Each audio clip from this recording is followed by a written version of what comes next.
Assalamualaikum warahmatullahi wabarakatuh. Perkenalkan, nama saya Tania Fadrianti dengan NIM 22251900001 jurusan Pendidikan Matematika Untirta. Pada kali ini saya akan menjelaskan materi sifat urutan pada mata kuliah analisis real. Nah, langsung aja kita ke pembahasan sifat urutan bilangan real pada analisis real. Nah, yang pertama, sifat urutan 2.1. Terdapat P bilangan tak kosong subset dari R itu disebut himpunan bilangan real positif yang memenuhi sifat-sifat yaitu yang pertama, jika A dan B anggota P, maka A ditambah B anggota P dan A dikali B juga anggota P. Sifat yang pertama ini tertutup terhadap perkalian dan pertambahan. Nah, sifat yang kedua, jika bilangan real A, maka ada 3 kemungkinan. Jadi satu dari ketiga kemungkinan ini bisa terjadi. Nah, kemungkinannya itu A anggota P, atau A sama dengan 0, atau lawan dari A anggota P.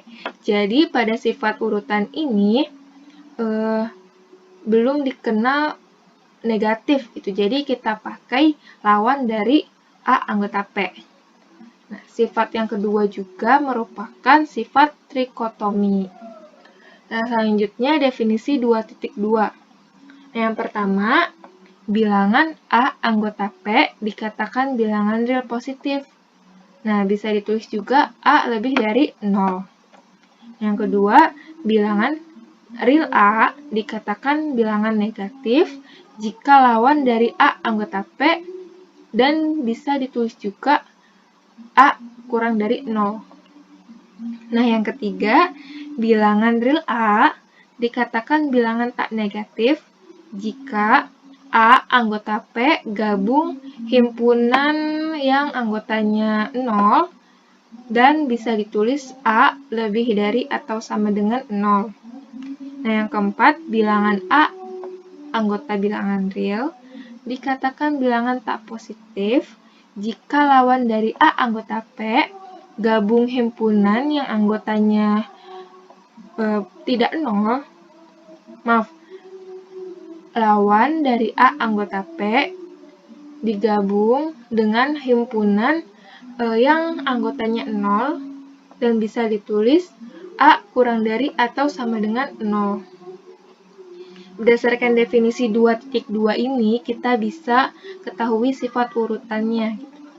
Jadi, yang pertama, sifat urutan yang ini itu berdasarkan definisi 2.2 nomor 1 dan 2. Didapat A lebih dari B, atau bisa juga kita tulis B kurang dari A jika A dikurang B itu lebih dari 0. Urutan yang kedua ini berdasarkan definisi 2.2 nomor 3 dan 4. Nah, didapat A lebih dari atau sama dengan B, atau juga kita bisa tulis B itu kurang dari atau sama dengan A jika A dikurang B lebih dari atau sama dengan 0. Selanjutnya ada akibat 2.3. Yang pertama, jika A dan B anggota bilangan real, maka hanya satu relasi berikut yang berlaku.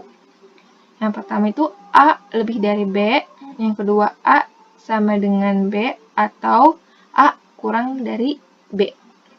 Nah, yang pertama ini, akibat 2.3 bagian yang pertama ini merupakan konsekuensi dari sifat urutan yang kedua, yang sifat trikotomi.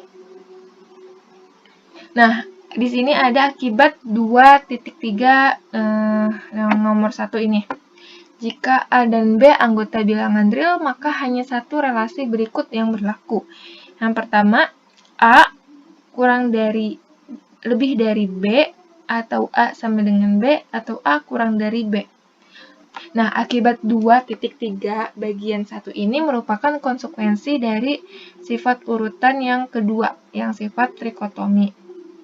Nah, untuk membuktikannya juga mudah aja menggunakan sifat trikotomi dan definisi 2.2.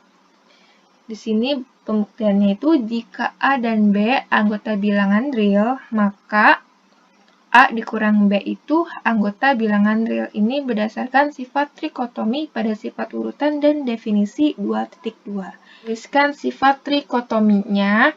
Diketahui kan A dikurangi B itu anggota bilangan real. Nah, berdasarkan sifat trikotomi, terdapat 3 kemungkinan kan. Yang pertama itu, kemungkinan yang pertama itu A anggota P. Jadinya, kemungkinan yang pertama A dikurangi B anggota P. Ini yang berarti A dikurangi B itu lebih dari 0. Ini berdasarkan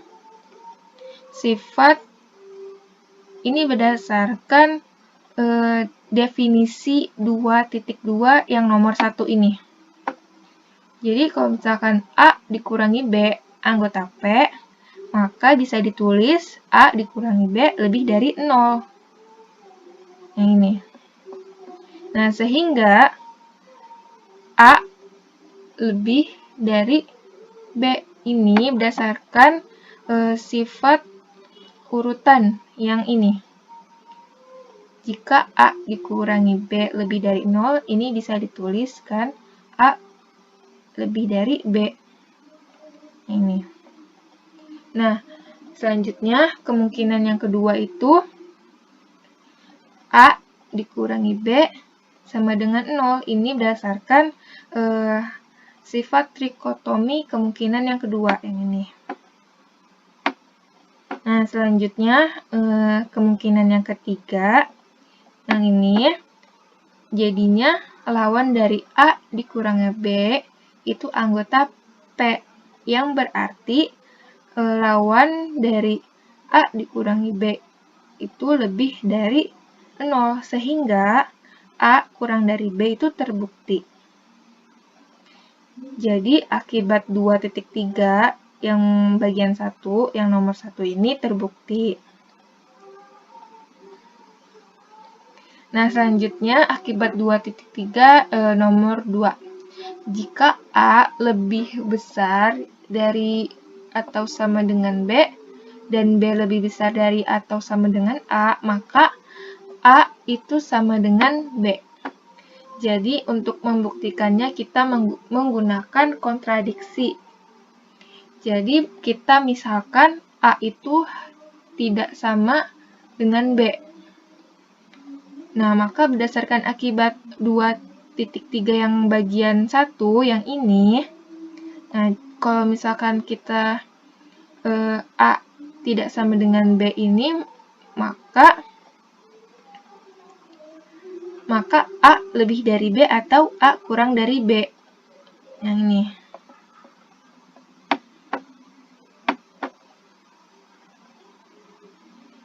Nah, hal ini bertentangan dengan hipotesis yang ini. A lebih besar dari atau sama dengan B, atau B lebih besar dari atau sama dengan A.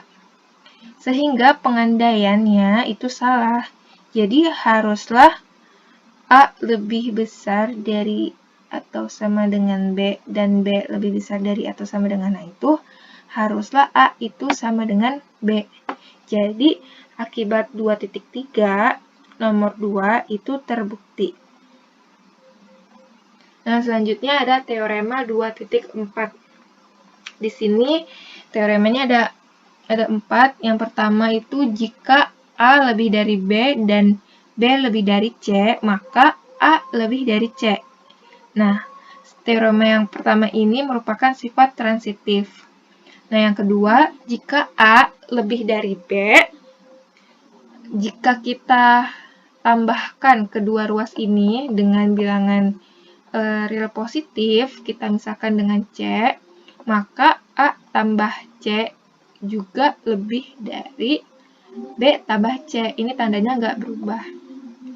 Nah, yang ketiga, jika A lebih dari B dan kita kalikan ini kedua ruas ini dengan bilangan real positif, kita misalkan dengan C, jadi C-nya juga lebih dari 0, maka A kali C itu lebih dari B kali C.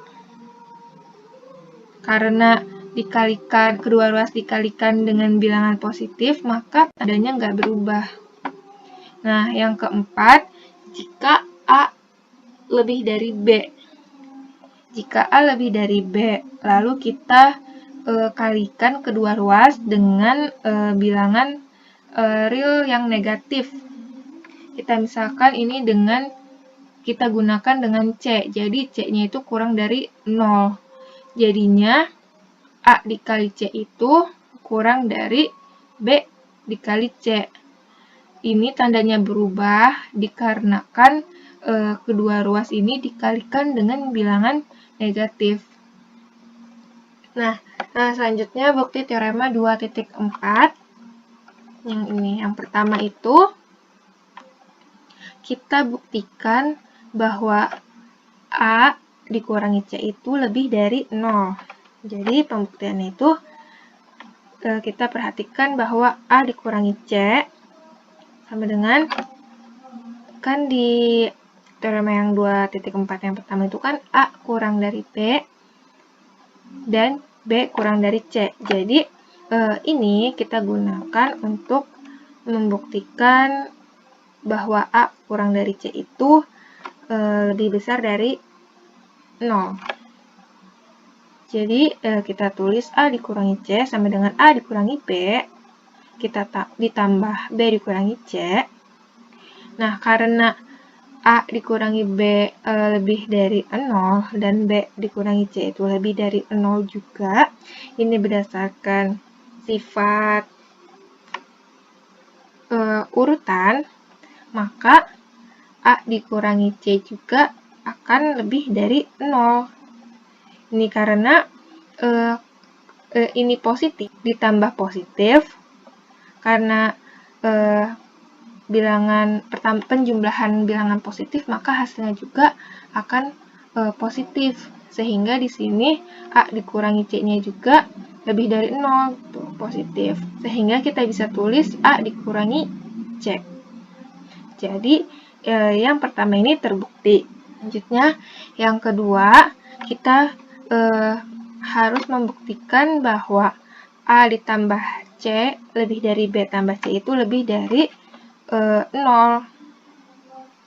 Jadi kita tulis A ditambah C dikurangi B ditambah C itu kita uraikan ya, ini kita uraikan, jadinya kan A ditambah C dikurangi B dikurangi C. C-nya kan habis, sehingga kita dapat A dikurangi B. Nah, karena ini positif dan ini positif, maka hasilnya juga positif, sehingga A dikurangi B itu lebih dari 0. Akibatnya, A ditambah C juga lebih dari B ditambah C. Jadi, terbukti. Nah, selanjutnya yang ketiga, kita buktikan bahwa AC lebih dari BC itu lebih dari 0. Kita tulis AC dikurangi BC. Itu kita menggunakan sifat aljabar pengurangan, sehingga AC ditambah lawan dari BC itu kan berdasarkan sifat distribusi, kita bisa tulis A dikurangi B dikali C. Nah, berdasarkan sifat urutan, A dikurangi B dikali C itu lebih dari 0. Karena A dikurangi B lebih dari 0 dan C lebih dari 0. Nah, karena dikalikan dengan bilangan positif, maka hasilnya pun positif, sehingga lebih dari 0. Jadi, kita bisa tulis AC dikurangi BC itu lebih dari 0. Berdasarkan definisi, maka AC lebih dari BC. jadi terbukti. Nah, yang keempat itu hampir sama dengan yang ketiga. Kita harus membuktikan bahwa AC dikurangi BC itu kurang dari 0. Jadi, di sini perhatikan bahwa AC dikurangi BC itu menggunakan sifat aljabar, didapat AC ditambah lawan dari B dikali C ya. Sama dengan A dikurangi B dikali C. Ini berdasarkan sifat distribusi. Lalu selanjutnya berdasarkan sifat urutan, A dikurangi B dikali C itu kurang dari 0 karena A dikurangi B lebih dari 0. Jadi di sini dikali dengan bilangan negatif. Tuh, sehingga diperoleh AC dikurangi BC kurang dari 0. Berdasarkan definisi sifat urutan, maka A dikali C kurang dari B dikali C. Maka teorema yang keempat ini terbukti. Selanjutnya, kita ke teorema 2.5. Yang pertama, jika A tidak sama dengan 0, maka A kuadrat lebih dari 0. Yang kedua, 1 lebih dari 0. Yang ketiga, jika N anggota bilangan asli, maka N lebih dari 0. Nah, pembuktiannya di sini, yang pertama, menggunakan sifat trikotomi. A tidak sama dengan 0, maka A lebih kecil dari 0 atau A lebih besar dari 0. Sifat trikotomi yang ini ya. Apabila A tidak sama dengan 0, maka A lebih kecil dari 0 atau A lebih besar dari 0. Selanjutnya, untuk A lebih besar dari 0, maka perkalian A dikali A, kan A itu kan lebih dari 0 itu kan positif, sehingga perkalian A dikali A itu kan akan menghasilkan positif juga, bilangan positif. Sehingga A pangkat 2 itu lebih dari 0. Nah, untuk A lebih kecil dari 0, maka lawan dari A itu lebih besar dari 0. Sehingga menurut aksioma sebelumnya, A pangkat 2 itu sama dengan negatif A dikali negatif A, karena negatif ketemu negatif itu hasilnya positif, maka A kuadrat itu lebih dari 0 sehingga terbukti. Nah, selanjutnya bukti yang kedua, kita gunakan teorema 2.5 yang nomor 1 ini. Kan misalkan A itu sama dengan 1, maka 1 dikuadratkan, itu makanya hasilnya 1, karena 1 itu bilangan positif, dan dikuadratkan juga hasilnya positif, maka 1 itu lebih dari 0, sehingga teorema yang nomor 2 terbukti. Nah, selanjutnya yang ketiga, kita gunakan induksi matematika. Nah, jelas untuk N sama dengan 1, pernyataan tersebut benar berdasarkan teorema 2.5 yang nomor 2 ini, karena sudah dibuktikan sebelumnya. Nah, misalkan benar untuk N sama dengan K, maka K itu lebih besar dari 0. Lalu kita akan membuktikan bahwa pernyataan tersebut benar untuk N sama dengan K plus 1 lebih besar dari 0. Karena K lebih besar dari 0 dan 1 itu lebih besar dari 0, maka K plus 1 juga lebih besar dari 0. Jadi, K lebih besar dari 0, yang mengakibatkan K plus 1 lebih besar dari 0. Sehingga menurut prinsip induksi matematika, N lebih besar dari 0 untuk setiap N anggota bilangan asli. Sehingga teorema yang ketiga ini terbukti. Nah, kita ke contoh soal. Di sini ada buktikan jika A lebih kecil dari B, maka A ditambah B per 2 itu lebih kecil dari B, atau A ditambah B per 2 itu lebih besar dari A. Kita bukti, yaitu kita ketahui bahwa A lebih kecil dari B berdasarkan teorema 2.4 nomor 2, itu kita kedua ruas ditambahkan dengan A, maka akan diperoleh 2A lebih kecil A ditambah B. Kemudian kedua ruas ini kita kalikan dengan setengah, di mana setengah itu bilangan positif. Berdasarkan teorema 2.4 nomor 3, diperoleh A lebih kecil dari A plus B per 2. Ini yang pertama. Selanjutnya, pada A dikurangi B, berdasarkan teorema 2.4 nomor 2, kedua ruas ini kita tambahkan dengan B. Yang sebelumnya kita tambahkan dengan A, dan sekarang kita tambahkan dengan B. Maka akan diperoleh A plus B kurang dari 2B. Kemudian, kedua ruas ini kita kalikan dengan setengah, di mana setengah itu bilangan yang positif. Berdasarkan teorema 2.4 nomor 3, maka diperoleh A plus B per 2. Nah, ini menjadi yang kedua, persamaan yang kedua. Berdasarkan 1 dan 2 ini, maka akan diperoleh A plus B per 2 kurang dari B atau A plus B per 2 lebih dari A. Maka terbukti. Sekian dari saya. Maaf bila ada kesalahan. Terima kasih. Wassalamualaikum warahmatullahi wabarakatuh.